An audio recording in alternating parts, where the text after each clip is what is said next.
Saturday, February 15th, the day after Valentine's Day, and there will be no love lost in Leavenworth, Kansas, as Heartland Championship Wrestling presents Forward Momentum. In the first of 5 title matches that evening, the undefeated Independence Champion Chance Kerrigan puts his title on the line against the red-hot, gorgeous Gavin Bush. Another former HCW Heartland champion, the Prodigy, Aaron Helms, is out to prove he deserves his rematch as he takes on cutthroat Chris Vale. For the first time ever, the HCW Sunflower Championship is defended in an intergender title match as Mindy Grace defends her title against Kargar. Former HCW Heartland champion, the Carnivore, Remington Roar, continues his rampage through HCW as he takes on the returning Colton Kinnaman. Also in singles action for the Out of Luck Championship, Burt Cameron makes his HCW debut, challenging champion, the unpredictable Kit Reaver. 7th Seal member Simon, with KT Lynn in his corner, takes on his biggest challenge to date, Big Country Matt Stockdale. In a match for the HCW Tag Team Championship, Big Bad Blade and Darren Jekyll of the 7th Seal take on champions ACFC, Tommy Tuggood and Austin Reddick. And in the main event of the evening, HCW First City Champion Handgun Dan puts his title up for grabs against former HCW Sunflower Champion Stormy Renee in another historic intergender title match. It's all live Saturday, February 15, 2025 at the Leavenworth Local Hotel in Leavenworth, Kansas. Join us for all the hard-hitting action of Heartland Championship Wrestling. The following program is for adult audiences only. Time to open up some whoop ass. We bring the heart to the heartland where the souls collide. Streets expand, it's not ours to set. We're bumping shots and running roads in the world of pro wrestling with the weak will show. From the top row to the depths below, the warriors in the ring with nowhere to go. Blood, sweat, and tears, it's a battle of the wills. We bring the heart to the heartland. Heart to the heartland. Turn the volume up, they can hear from hell. Everyone's ready, so let's ring the bell. Ding, ding, ding, let's start the clock. HPW, yeah, we're bumping chops.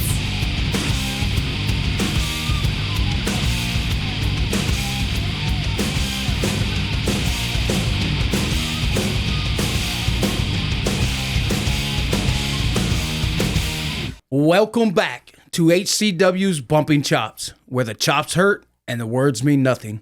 I'm your host, Billy Simmons, co-owner of Heartland Championship Wrestling, alongside my good buddy, Bobby Casey. What's up, everybody? Welcome back to another episode of Bumping Chops, episode 15 to be exact. This podcast is brought to you by the Chubby Buddy Studio. I told you I stumble all over my words. Brought to you by the Chubby Buddy Studio. I had to put it up here, and that's why I did it. But it is brought to you by the Chubby Buddy Studio. So if you do like Bumping Chops, or if you listen, make sure you hit that like and subscribe button, hit that bell to get notified of all new episodes. You can also listen to Bumping Chops on Spotify, iHeartRadio, Amazon Music, and we tried to do Apple, and we are not there yet, and spent time on the phone. Yeah, I don't know about all that. But anyways, to get the latest information about HCW, follow us on all social platforms at HCW Live 23. That's all social medias for HCW Live 23. And you can also follow the Chubby Buddy Studio on Facebook and Instagram to keep up with all new episodes. But this week on Bumping Chops, we have a lot to unpack. A ton. Not only are we going to hit you with some wrestling history, we also are going to hit you with, we do have guests as usual. Yeah. But we're also going to unpack what happened at HCW's New Year's Mayhem. And mayhem is the best word to describe that. I 100% agree. Well, what do you say we introduce our guest? Did you have anything to say before we do begin the introduction process? Because this one's a little bit special because I think the music means a lot. I'll just say this. This individual has a special place in my heart, always has been. He's done a lot for a lot of people, including our country. Very true, very true. But he is also a OG, one of the Bears Den students, right? He is. So he is one of the more original Bears Den students. There was a few before them that we were just kind of a group. And then when I really kind of took over that Bears Den and made it my own, he was part of that first initial group. That's awesome. Well, our guest this week has survived war. He has survived a heart attack. This man is the HCW inaugural Independence Champion. And he's joining us live from the War Room. Give it up for Johnny Faith. I won't break, I take down whoever get in the way. It's the little pit bull, Johnny Faith. Nobody say what they say. What's up, brother? How are you? What's up, man? I just got to say, every time I hear my intro music, I don't know, I just feel like I need to slap somebody.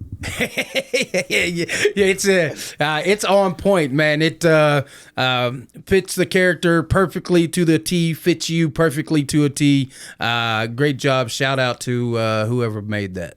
It was a man by the name of Eddie Ruger over in North Carolina. He's a rapper from my home state, and he does custom music for everybody. So, I mean, hit him up if you need some music. Yeah, he did a great job. That's why I asked you immediately. Like, I don't normally ask. Ray volunteered his music, so I said, yeah, I'll take it. But I took yours just because I think it's one of the most unique ones. It's very personal. Yeah. I got it about 3 years ago. I figured it was a great way to mold my character into something more different. That's what I was trying to do. I'm always trying to set myself apart from everybody. So that was one way I could do it. It was a great investment on my career, definitely. How was the timing, though? Was that timing? It was pretty good, man. It's pretty good. For stumbling over your words about the bumpy chops. I told you that. You did all right here. But so that music not only sets you apart, but let's talk about that background a little bit. Like, let's talk about the War Room, man. So, I really, if you guys looked at all my promos, like up until probably last summer when I made this, it was outside. All my stuff was outside. Really didn't fit me. And, I was kind of at a point where, the promo was good. The material was great. I just needed something to make it pop. So I decided to create a war room, in a sense, that, what the Army does. They have war rooms where they go in and they'll strategize. They'll look at recon, they'll plan out their missions. And, that's exactly what this is. And it definitely sets your promos apart. It gives that little bit of edge you were talking about. I think you're doing a great job. Good job. Thanks, boss. Well, hey, it's so good to see you guys. Oh, yeah, you too, man. I haven't seen you guys in a while, it seems like. Man, it feels like it's been a long time. It's been since Block Party. Is that right? November, I believe. November 16th. Oh, so, is that Block Party? Or was that, no, that wasn't Block. That wasn't. No, Block Party. Air Capital Brawl was August. After that, you would put me on the spot and make me think. I don't remember. It's hard to remember, but yeah, it's you all did. Right, November. Last time you came out, you it was Paradox. November. Yeah, November. You did wrestle Paradox. Who? Wow, Turn that's all of I'm events. saying. Dude, like I was watching. I was in the War Room watching, and I was watching, and I saw what Dickie did.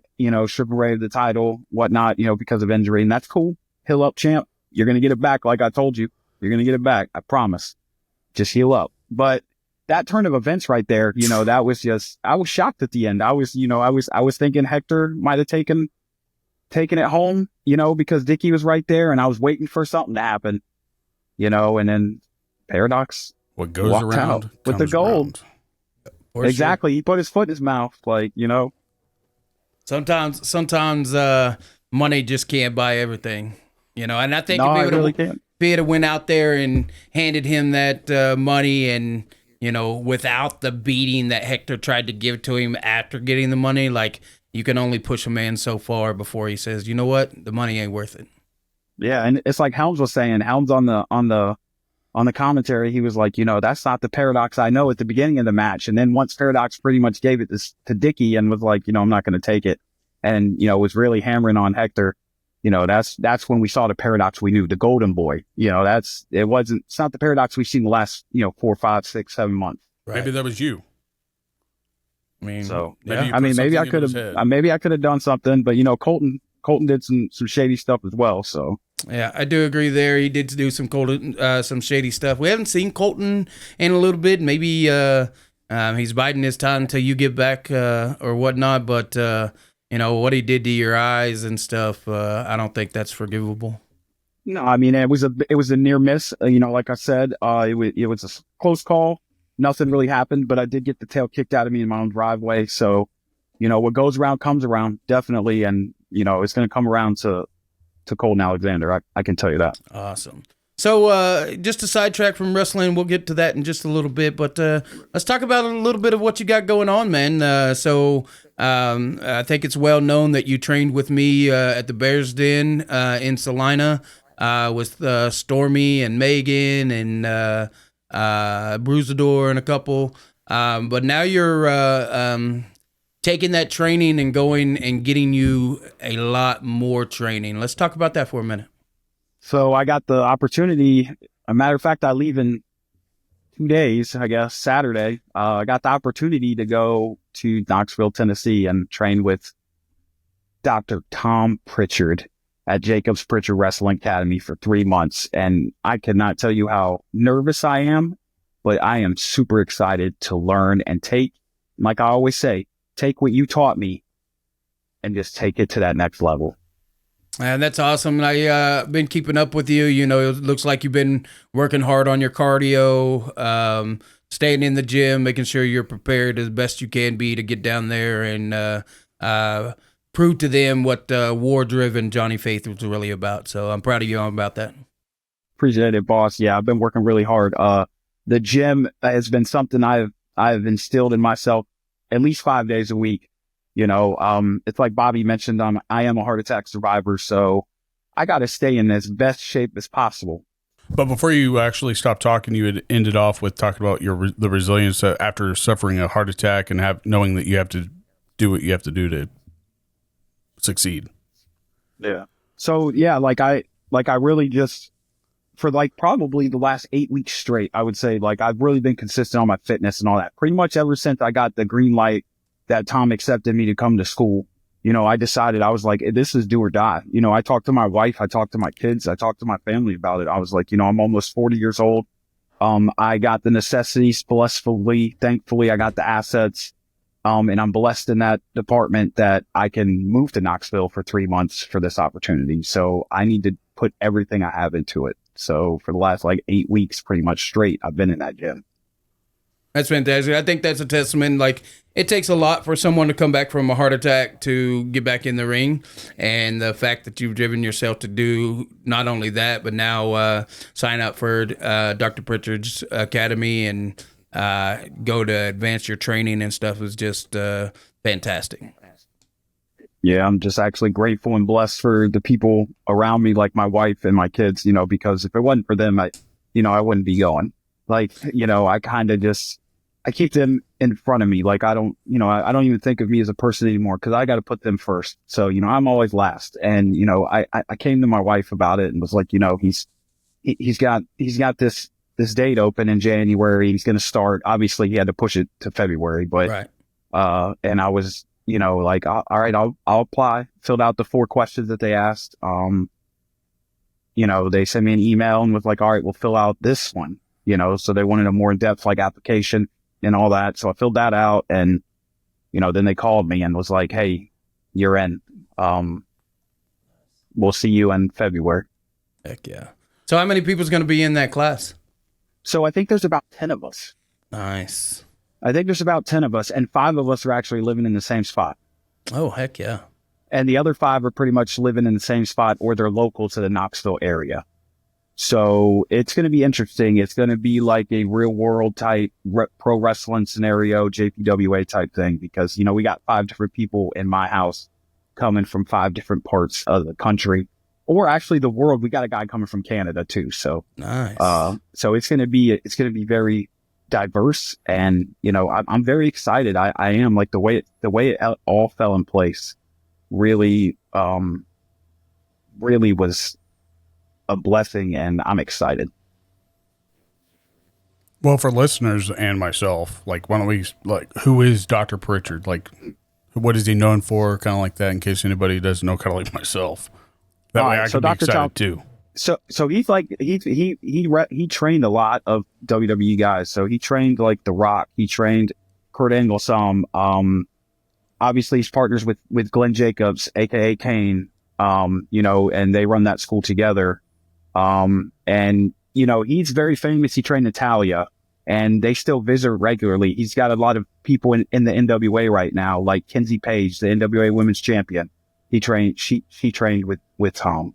So he's had a lot of hands over the years. He used to wrestle too, tag team, the Heavenly Bodies. So he used to wrestle too. His brother is Bruce Pritchard, which is a really top guy in WWE in terms of the backstage area and all that. Triple H's right-hand man, I think he is. So yeah, Tom Pritchard's his resume is very well known, and, he's one of the top trainers in the world. So the opportunity for this to arise, I had to jump on, because of, who he is and who he has trained. Well, I had to ask. The only thing I'd heard was Kane. Like, that's the only thing that Billy's really brought up. I was like, okay, well, that's cool. And then I figured I'd ask more specifics. So yeah, he's definitely awesome. One of the top trainers in the world, I believe. Like he definitely is, and he's well known. And pretty much anybody that goes to his school is trained, his way, which is old school, rigorous drill. So it's a good school to go to, and I've done I've done 3 seminars with him and a super camp, and I always could not wait to get back to him and, to go there for 3 months instead of just a weekend. I can't wait. Have you met him? I have not got to meet him, unfortunately. I've talked to him a couple times. We had talked one time about bringing him in for a seminar, and just couldn't get all the details worked out. It was back when I was with XWE, so I was a little limited there, but fantastic individual and has a great resume, like Johnny said. So that's awesome. Well, hey, have you watched episodes? I'm assuming you've watched Bumping Shops. I mean, yes. You're not a HCW fan unless you have, right? Definitely. But before we've got some more specific questions about you. We don't want to trend off of that, so let's start this off. We promised one of our listeners that we'd do this every show, I guess, right? Yep. So on today's date, February 3rd, 2001, 2 things special happened. The XWE's first 2 games occurred. Or XFL's XWE. XFL's first 2 games occurred, which later failed. But also in 2001, WWF was held in Greensboro, North Carolina, where WWF Hardcore title went from Raven to K-Quick to Crash Holly and back to Raven, who finished the night as he started, as the Hardcore champion. But the main event saw The Rock, Kane, and The Undertaker beat the team of Triple H, Rikishi, and Haku. Is that right? Mm-hmm. I do remember that match. I don't remember the K-Quick thing. I remember the main event. The Hardcore title was such a unique little title where they defended anywhere and everywhere, and they could be out in the middle of a crowd and all of a sudden someone slid in, had a referee, and got a pinfall. And you see some of that go around. WWE tried to bring it back here recently, not super recently, but not too long ago with R-Truth for a little bit and stuff. But I don't think it really gained too much momentum there. Yeah, February 3rd was actually, like, they also announced February 3rd of 2000, I think, is when they announced the XFL was coming into the, I guess, our eyes. Gotcha. So it's pretty wild. So, but that's your fun wrestling history fact of the day. Excellent. But why don't we get into more specifics about Johnny here? Did you have anything before I get down any type of questions that I got? Go ahead, hit it. Well, why don't we start with your military career? Like, what made you change from staying in not necessarily just staying in the military, but also joining like a specific corps and all that stuff? What do you mean, like? Are you Army? Yeah, I was in the Army. Okay. So my grandpa was in the Army. He was in Korean War, Vietnam War, and he had a long career in the Army, like 23 years or something. So it was something I wanted to do. Obviously, 9/11 happened. That was a big factor into me joining the service. Wound up joining and just, wanted to serve my country. I, originally joined, not going to lie, really joined just for 4 years so I could get college. I didn't have, good enough high school grades to get into college. And, I really wanted to go to college because I just wanted to make sure that, I was following on a decent path at least, or at least trying to do something with my life back then. And didn't happen. So my high school career wasn't that good, so I didn't get good grades for college. So I decided to join service for college, and I wound up falling in love with it. Met a lot of great people, lost a lot of great people, saw a lot of horrible things, saw a lot of great things. So had its roller coaster rides, but at the end of the day, it was probably the best choice I ever made. Well, the pride that you carry with it, like, I mean, it shows, especially, I mean, I just met you, your first HCW show. I don't know how far back that was, but that's the first time I met you. And I mean, you wear it well. Like you take pride with, you love America. You love everything about what you did and what America is all about. So don't let anybody say that. Definitely. It's all about what we did, and it's all about what they're doing now. You know, the military itself, just protecting our freedoms, you know, so that way we can sleep good at night. We can watch wrestling. We can, you know, do the things that we love to do every day. So I'm appreciative of the military, and, you know, obviously it's a family heritage, and, you know, wanted to establish a legacy in that department.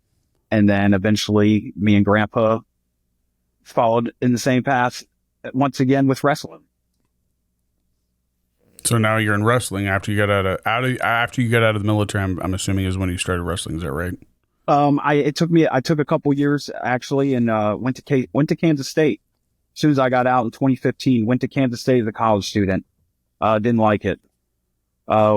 Still got a degree and whatnot, but didn't really care for college right at the beginning. It wasn't until I came across a Manhattan, Kansas buy, sell, trade type page where I saw a flyer for XWE wrestling in Salina, Kansas.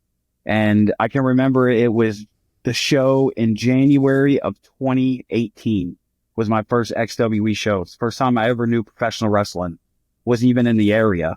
I just happened to find it on one of those buy, sell pages on Facebook. And, you know, I went to the show and was hooked ever since. And pretty much messaged the man next to you and asked him what else I could do, and if I could help, whatever he needed. And then he told me that his training facility was going to reopen inside the Ambassador Hotel. You know, the Bears Inn was reopening, and that's all she wrote. 2018. So, you know, you followed your grandfather into the military.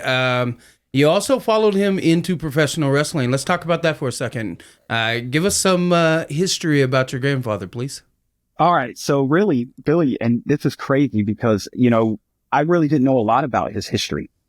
He died back in, 2006, and, he really didn't talk about wrestling a lot. He kind of did, but he was an old Vietnam vet. So he was kind of, it was like, grandpa's in his zone. So just, let him be, you know what I mean? So Right. He was that kind of grandpa. He was a quiet guy. He didn't really talk to him about stuff a lot, but when he did talk about wrestling, I would listen. And when we watched wrestling, that's when he would talk about it. But like, I just definitely followed in his footsteps. He got out of the Army. Somebody saw him in a gym, asked him if he wanted to be a wrestler because, he was 6'3", straight out of Nam, hey, I think you can make some money in wrestling. Wound up getting trained by, I think Johnny Hunter right there in North Carolina. Same guy that trained George South and Rick Link and a couple others. And, started wrestling, and it's kind of the same thing that I did, except obviously it took me a couple years. But eventually once I got out of the military and finished my career there, I started wrestling. Well, unfortunately you didn't get a bond with your grandpa over that, but, at least you have that memory. Definitely. And we watched wrestling a lot. He's the one that actually introduced me to pro wrestling and all that. I found it flipping through channels. I found an episode of WCW Worldwide. It aired on Saturday mornings back home when I was a kid. And, that's how I found wrestling. And then I told my mom about it, and she's like, hey, you need to talk to Grandpa about it. And that's when Grandpa was like, hey, I got something to show you. And that's when he brought out his box of stuff where it had like his gear in it, his photo albums, his show flyers, like, all the stuff I inherited when he passed, and I was just blown away. And then we just started watching wrestling ever since. I'd go over there for pay-per-views and, cause in Monday Night War pay-per-views, you had to watch those. So what was his gimmick? Was it anything like yours? So no, he's a straight heel, 100%. He was never a good guy. He said he could never hit. I mean, his name was the Boston Bad Boy. So, he was straight heel. Even the tag team he was in, they were heels. And, the guy, Rick Link, that used to wrestle with him is still alive in North Carolina. And I found him about 3 or 4 months ago, and he has been exchanging stories with me about Grandpa. He's wrestled Grandpa, and he's been telling me all these great things about Grandpa and how he was in the locker room and how he was a tough son of a bitch. And he was just one of those guys who would wrestle, kick the fuck out of the other guy, and then go into the back and drink some Budweiser with him. Like, that's just how it was back then. And, It's a good time. I never knew anything about Grandpa's career up until a couple months ago when I met Rick Link. Dang. That's awesome, man. It's cool to learn those little stuff and, find those individuals that can give you the stories and just kind of relive some of that stuff and, know that you followed in his footsteps. And in my opinion, you're doing a fantastic job in that. Appreciate it, boss. Yeah, for years and years, I've been trying to find somebody to tell me stories about him, but a lot of those guys aren't around anymore, or they just don't remember. And, to find somebody like Rick, and I send him pictures, and he'll tell me, hey, this is your grandpa wrestled this guy, this is who he is. This is who his tag team partner was. Like, he's just telling me all these stories, and it's just awesome to pick his brain. He's an older gentleman, so I got to get to North Carolina soon so we can finally meet, but Nice. it's good that I can hear at least some good things about Grandpa, because all I got is a box full of gear, show flyers, and pictures. Sounds like we need to hear about some Boston. What was his tag team called? Oh, his tag team. He was a tag team with Jimmy Hines. They were called the Hines brothers. But when he had a singles run, he was the Boston Bad Boy. Nice. And he That's lived, awesome. and he's from North Carolina. Is that right? He was from Boston first, but when they got out of the army, when he got out of the army at Fort Benning, Georgia, he moved the family. My mom went to infant at the time. They moved to North Carolina, to Charlotte. I was like, man, that's a flip from wherever you're from if you're not from Boston. Yeah, he went Boston, Army, spent 23 years there, married my grandma, had, my mom and my aunts and uncles. And then once he retired out, he moved to North Carolina, was in a gym one day, and somebody was like, hey, you're a big freaking dude. I think you can make money in pro wrestling. Jeez. Oh, 6'3" was huge back then. So, Johnny, it's been a little bit since you been at an HCW show live, but from talking to you and knowing who you are, I know you've been paying attention. So why don't we take this time now and get into this last show? I'm good with that. Yeah, it was an interesting show. How would you describe it for people who are just tuning in that didn't get to go to the show? Like, sum it up into a few words. Like, just people on Facebook, like, just watching it on the live stream. If somebody asked you about it, how would you describe it? A great show. Like, I mean, the fire alarm thing, obviously that happened, but still.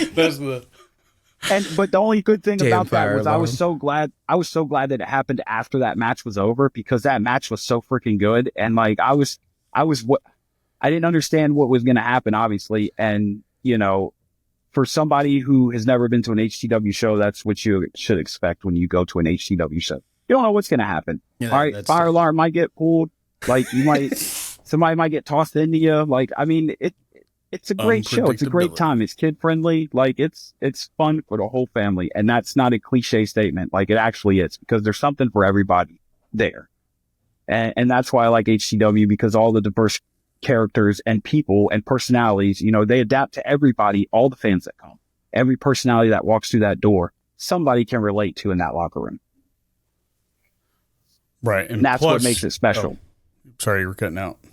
I was saying, and that's what makes it special, because it's friendly, it's up in your face, and it's engaging, and it's not just, it's definitely engaging. Correct. Well, what's funny is that the monologue at the beginning of the show, like I said, that like, what would we have without chaos and ruckus, and I ended it off with welcome to New Year's Mayhem. Like, nobody expected that fire alarm, so no, like it played in very well to the show. And so I think I remember exactly when it happened. So like, I think Chance had just gotten out of the ring, and all of a sudden the fire alarm, it went off, and then I'm pretty sure the commentary, I think it was Hounds or maybe it was Jeff. They were like, this is awesome. Like, this is great pyro and sounds. I'm like, I think that's the fire alarm, bud. And Hell's was like, no, that's the fire alarm. I think we got to go. He's like, we'll be back soon. And I was like, this is awesome.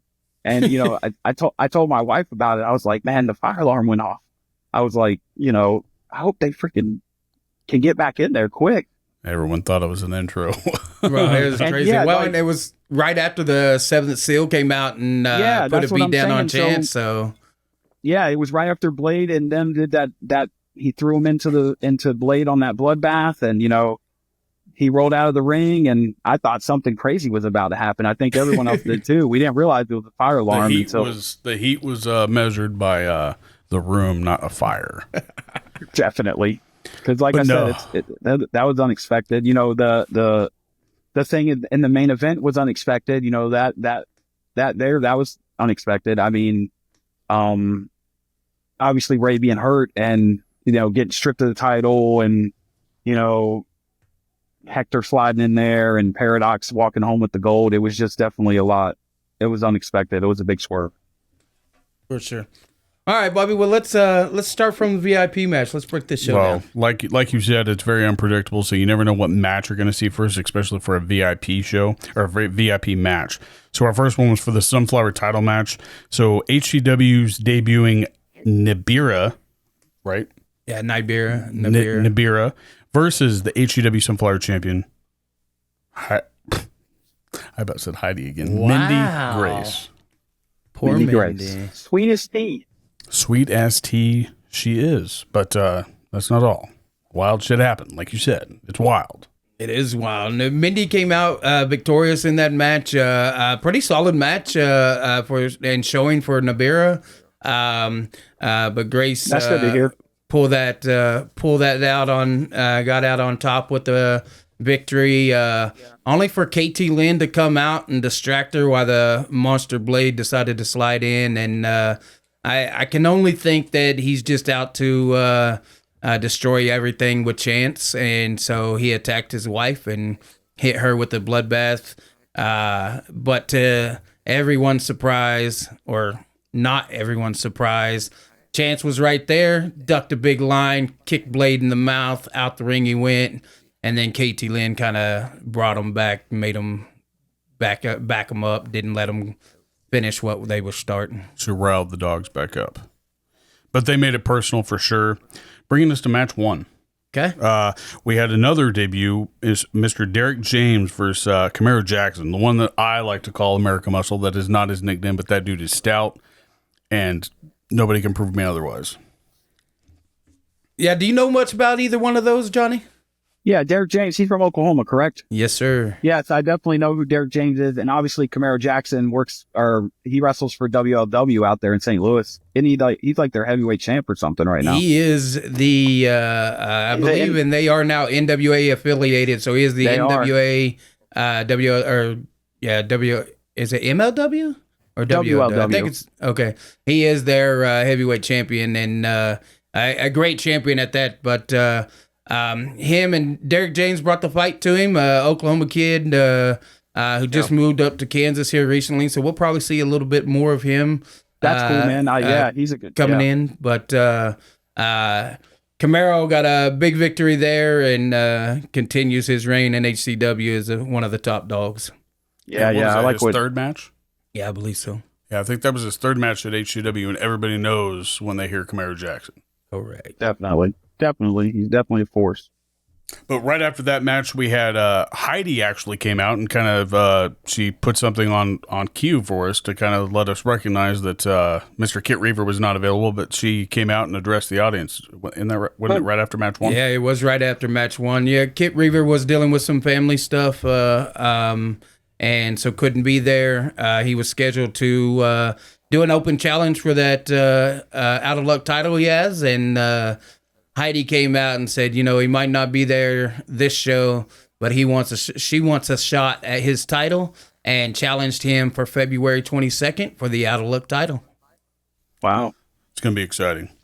But then right into match two, half a chunk of violence, Bruisador. Is it Bruisador or Bruisador? Bruisador Violencia. Violencia. That's right. He took on the winless Brandon Cottonwood. You know, he might be winless, but that guy has got a lot of fight. The crowd's behind him. He gets everyone up and dancing, and but Bruisador's no small feat. Johnny, you trained with Bruiser. Give us a little insight on your thoughts on Bruisador. He's a big guy, and he moves good for a big guy. He really does. He's very agile for a big old guy, and he's a snaky guy. And I had the pleasure of kicking the crap out of him last year sometime when I first came back to HCW after my heart attack, and it was enjoyable. But he does bring the fight, no doubt, and he's a hell of a competitor. Agree there. But then, like I said, winless, Brandon ended up falling short of getting that W against Bruisador. Taking us into match 3, you're going to hear a lot of the words "the Seventh Seal" show up in this little rundown here, as they were trying to make a point as to what was going on. Seventh Seal's Darren Jekyll and Michael Maverick took on the Hardway's Flex Reed and Drasic. And that Now, match this was is where Go ahead, Johnny. this is where I missed the first couple matches. I mean, I was in and out for him, but this match is the first match I actually started watching, and then I watched the rest of the show completely. Fantastic. Yeah, they the match was pretty chaotic. It ended in just a brawl outside. They got to the outside, and the rest of the Seventh Seal came out and put a pretty good beating on the Hardway, and left them laying. So it's going to be interesting to see where the Hardway goes from that. And I'm sure they're going to be coming after revenge. I know Flex real well, so he ain't going to take a beating and not get his comeuppance. Now, No, definitely. Right. And correct me, did that end disqualification for both, or was one team disqualified? I didn't see. I know it was disqualification, but I just didn't know who it was. A double count out. Okay. I thought it happened right after the Preacher pulled the legs out from underneath. I don't remember if it was Jekyll or Maverick, but he pulled the legs out from somebody, and that's when the ref told him to ring that bell. So and now he might have got DQ'd. That might have been the ref might have DQ'd him on that. I thought it was DQ on Preacher, too. I thought that's what it was. I just wasn't sure. I just didn't know if that's what it looked like happened through the stream. That's what it looked like. Yeah, more likely that's what. Yeah, I'm looking at it on this little screen. I'm trying to watch it on my phone. That way I can see it because everybody's huddled up on that screen in the back. But but no, that like you said, it was chaos. I mean, we had a few in disqualification, but taking us into match 4 was what would you call this? The final end of the grudge match between the gorgeous Gavin Bush and Dutch McLean? Yeah, I don't know, man. Like, I don't know. There might not be. I don't know. I feel like it might go a little bit further. I know Dutch going into that match was a little banged up. And the way it ended, I'm sure Gavin's not happy about it. But I do know after talking to Dutch, he is going to have to take a few months off, try to get his body healed up and back. But I'm sure once he comes back, Gavin has something to say about Dutch using his own spray in his eyes. So yeah, but the director's cut did take that W for him being banged up. He jumped off. Beautiful 450 splash. Oh yeah, definitely. Like that 450. Every time I see Dutch do that, I'm just like, does he yell "get to the chopper" every time? He does. I just noticed at this match. I was like, did he just say "get to the chopper"? Yes, he did. Get to the chopper. I guess it goes with the name. All right. You can't knock him for that. No. Going into our next title match, this was when you hear the names that were part of this match, you can't help but want to stop and watch. ACFC taking on the one and only Friends for the HCW tag team titles. What do you think about that? What a match, man! Match. Yeah, it was full of action. Like there was action on top of action. One of the probably best matches I've seen Only Friends wrestle. Both teams really brought it for that match. A room divided for sure. Oh, 100%. ACFC on one side, Only Friends on the other. Like you couldn't tell who was rooting for who. For once, ACFC didn't take the glamour. All right, that's impressive.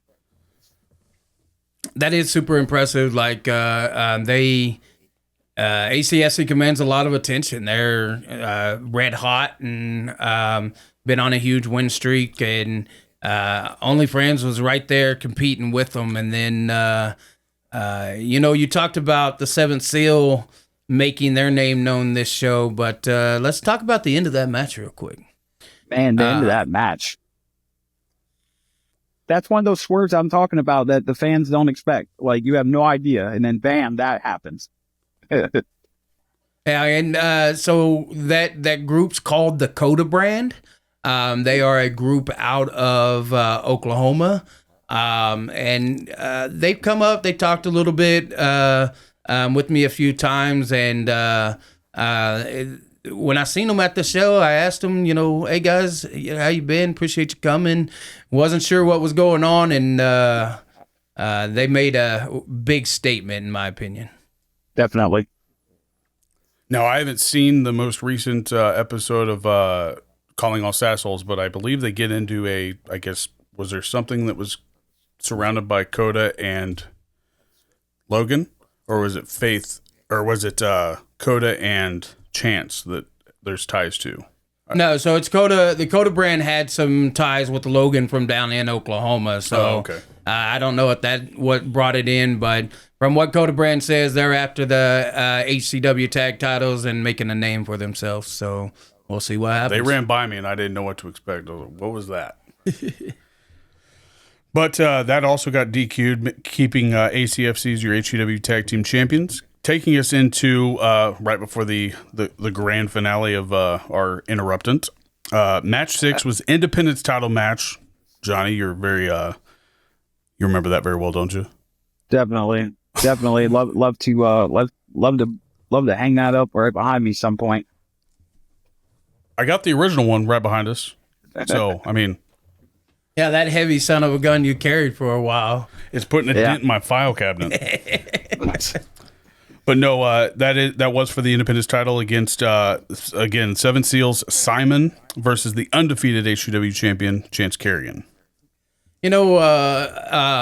Again, another match where Simon brought it. He hasn't been known a lot. He hasn't gotten a ton of matches in with HCW, but he's always putting in work, and he brought the fight to Chance Kerrigan, and with all the stuff that went on, I tell you what, that elbow drop that Chance threw. You brought it up before I could. Bro, that elbow drop was so pretty. Like, I almost threw my phone, like, because I was like, oh my God. I was waiting for it, and then he hit it, and I was like, yeah, it was on the money. It was beautiful. He had so much air. It was a Jose Gerardo type air move there. He got up there in the air. I talked to him at training this week, and he said his hip's still hurting from that dang thing. He said he went and watched a whole bunch of Macho Man to see how Simon's he lands. throat, because he landed right on his throat. So, I mean, but like you said, that match went off right. I didn't even get to announce the match. So I didn't announce who was wrestling. Everybody should know who was wrestling, but I didn't get to announce anybody's name. It just went off. I was like, see ya. It was a good one. And then after that match, Seventh Seal right back. Blade making it known that he's after that undefeated streak, and after that Independence title. Johnny, I know that title means a lot to you, but if it's Blade carrying that thing, you still shooting after it? Always. Well, I don't care. It doesn't matter the holder. And I tell the world this. It doesn't matter the holder. All right? The belt is what matters. What it stands for is what matters. It doesn't matter the holder. For me, I don't care. It's what it stands for. If the undefeated Chance Kerrigan's still the champion, would you still go after him too? I'll go after whoever's holding it. Like that belt is special to me. And don't think that I don't want to be at the top of the mountain, because that definitely is always in my sights. I'm striving to be at the top of the mountain. That's why I'm going to JPWA to get there. But Independence go ahead, Bobby. No, go ahead. You finish. That Independence Championship will always be near and dear to my heart. And if I ever have an opportunity where I can grasp it and bring it back to the war room, I will. Fantastic. Who would you rather take it from, though, Chance or Blade? I actually fell in love with XWE wrestling when, actually, Blade was a tag team with Kuda, and they were called the Cursed when I first started coming around. When Blade was wrestling at XWE, and he took pictures with me. He was cool. He sat next to me during almost an entire wrestling show one time, and that was cool. And he was always a mentor to me in the locker room as well. Gave me that energy, that fire. He helped me find that passion. But here lately, I have no idea who this dude is. Like, I've never seen Blade like this before. At least I haven't in a long time. And it's kind of I think 𝘂𝐻𝐿 is bringing the monster out of the Midwest Monster, and his viciousness and his destruction that he wants to lay is being put on display. Yeah, I mean, he's awakened. That's for sure, man. The monster is awakened, and that's scary news for not only people like Chance Garrigan, but others in that locker room as well, because Seventh Seal was definitely casting a dark shadow over HCW. The Midwest Shocker. That's but right after that, like we said, we had a fire alarm delay, and that was one match after the intermission. But first, let's shout out Wichita Fire for getting that place swept and cleared. But also, I think this is where I think even the wrestlers, I think, were kind of like, wow, everybody, like, nobody left that parking lot. I would say a good 80% of those people that were in that building when the alarm went off were back in their seats. So when it went off, Helms and Jeff were like, we got to go, we got to evacuate. We'll be back when we can. And then y'all put the logo up. 30, 40 people still stayed in the live stream waiting for the show to come back. And I was one of them. And, we waited. And we were trying to figure out, I was talking to Karen about it, and she's like, I hope a lot of people don't leave, or I hope, I hope, people go back inside. I hope it doesn't take long. And no, kept seeing people keep coming back in. And it seemed like all you need is free hot chocolate, dude. Definitely. But no, shout out to them. That just shows you the fan base that's over there. It's like HCW's fans, like, they love what they come to see each and every month. Yeah, definitely. Yeah, shout out to our fans for sure. They always show up for us. They are always loud. They're always into everything we do. And they stuck around out in the cold. They cheered the fire department when they got there. What was cool is afterwards, the chief let the the guys stick around and watch one match before they got called back out. But shout out to Wichita Fire Department. Appreciate you guys, and you're always welcome at our shows. One of the firefighters even walked away with a signed Gavin Bush poster. Nice. So, wow. They didn't walk away empty-handed at all. But no, again, huge shout out to HCW's fan base because of this match, because I think that these guys were like, especially Remington. He was eager to feast. All right, that beast was hungry, and he was wanting to come back home to a crowd that welcomed him from day one, and that's exactly what they did. They stuck around, and they stayed for the match number 7, which was Kane Carter. So the mouth of Texas versus Wichita's beast that was ready to feast, Remington Roar. What do you think about that one?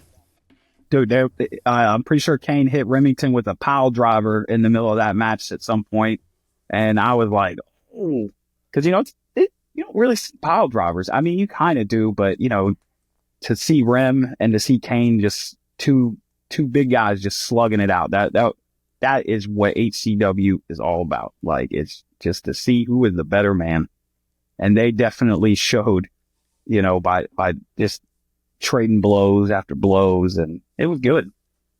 Rem came out victorious in that one, but King Carter's no slouch, and he proved that he was not just all talk too, and I think Remington knew it.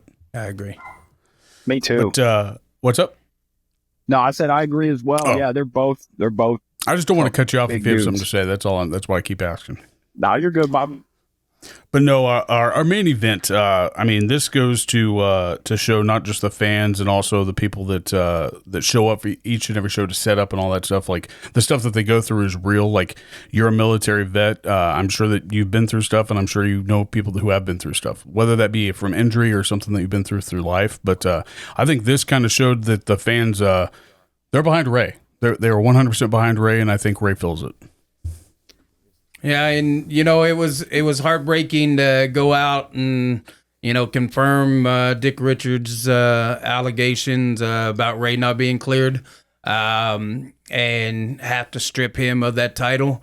I know Dickie got a lot of pleasure in doing that, but it did hurt me. I know how much the crowd really enjoys Ray Leon, and that guy works his ass off to get where he's been. So to be sidelined from injury and lose the top prize in HCW is a heartbreaker.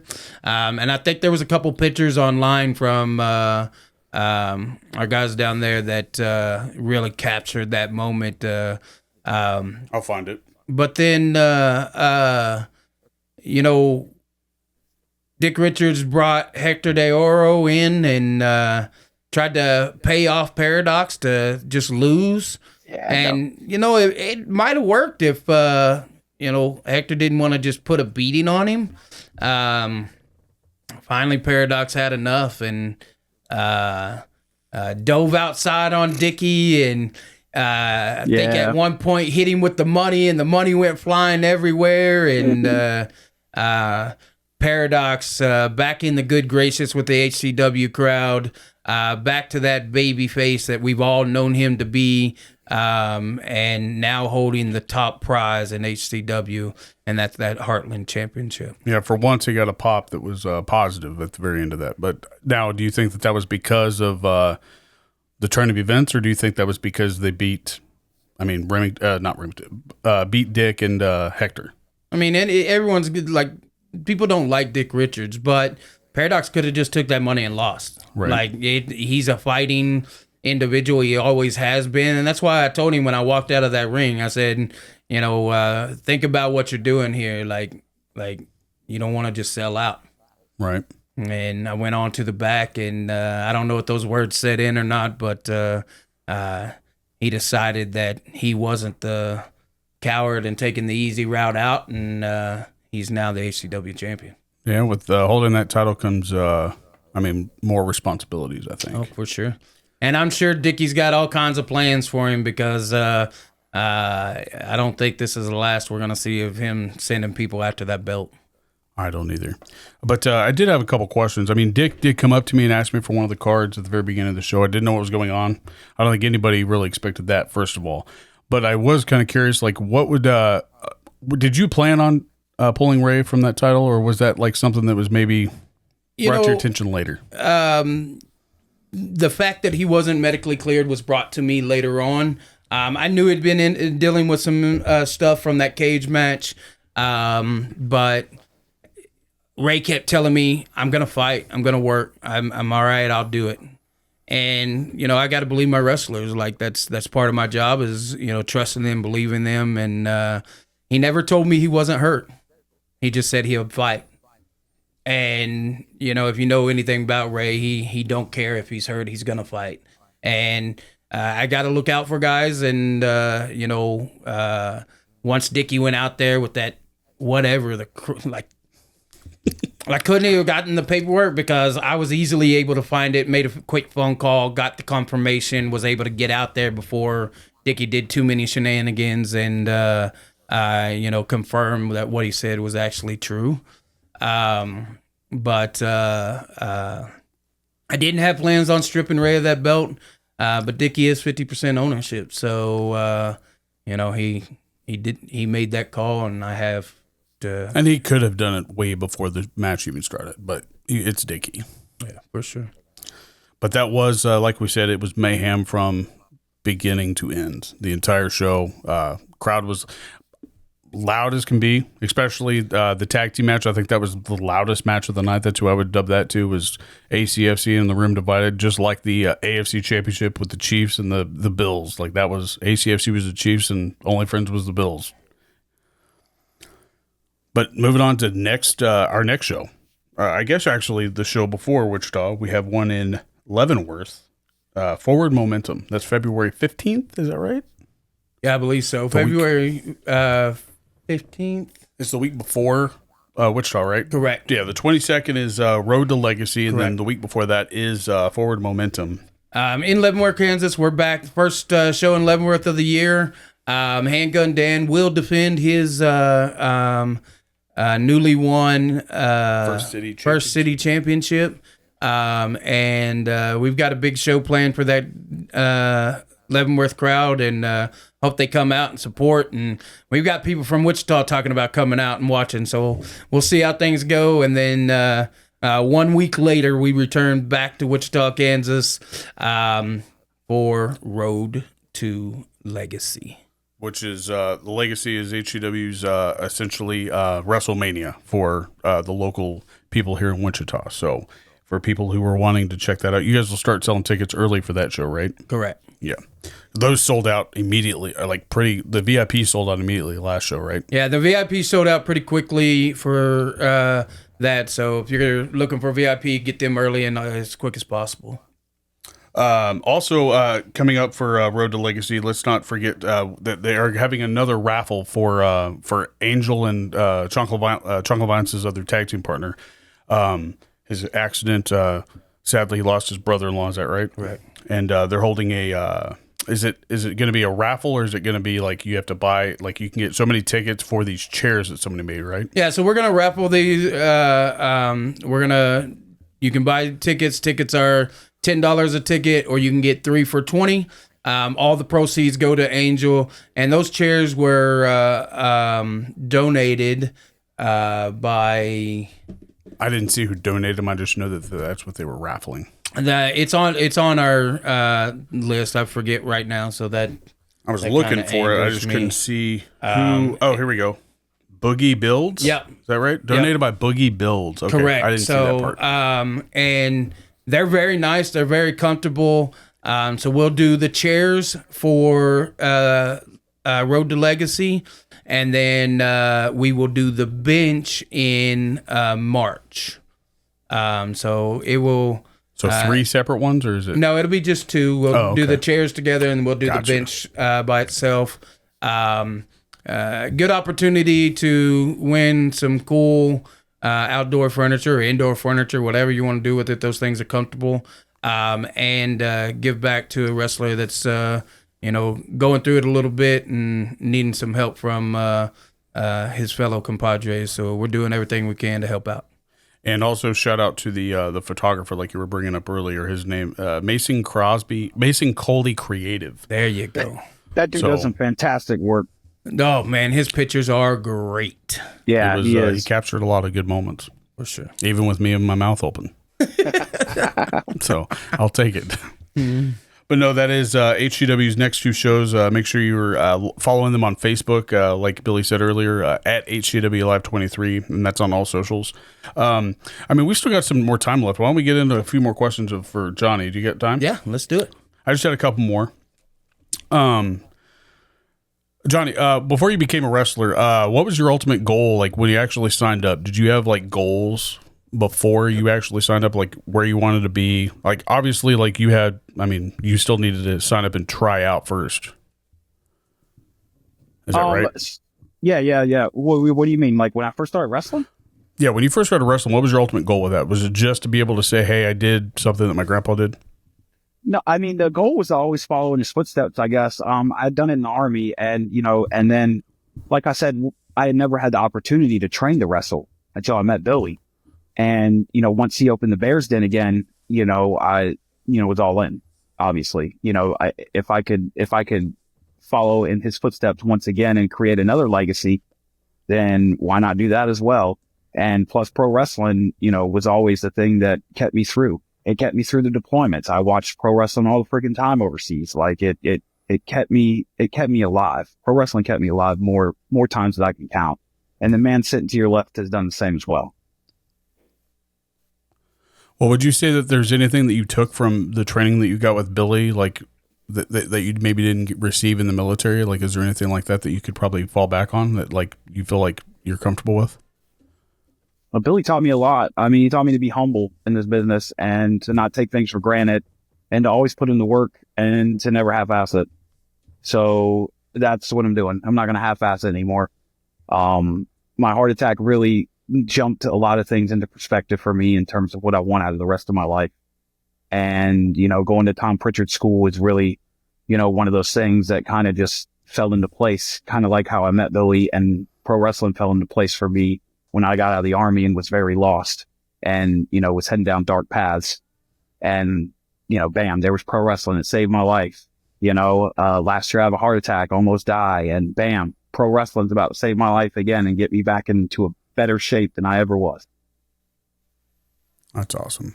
Well, go ahead. You're good. I just have one more. I really like that. I think you're one of the very few of the independent wrestlers that I've heard that have their own fan base, and you call them battle buddies. Why don't you kind of explain that to people? So in the military, the term battle buddy, or at least in the Army, the term battle buddy is somebody that's got your six no matter what, whether you're in combat, whether you're home, whether you're walking down the street, you know, just in general, he is somebody, or that he or she is somebody that is always there for you in your time of need, or you're there in their time of need to either protect them, to guide them, to mentor them, cheer them on, whatever. They're your battle buddy for life. And that's what the fans are. Some people just call them fans, but I call them battle buddies because without them, I would not be Johnny Faith. That's awesome. That was my last question. So Johnny, you've traveled quite a bit. You've gotten to wrestle quite a few states. Do you know how many states you've wrestled in now? I think 15.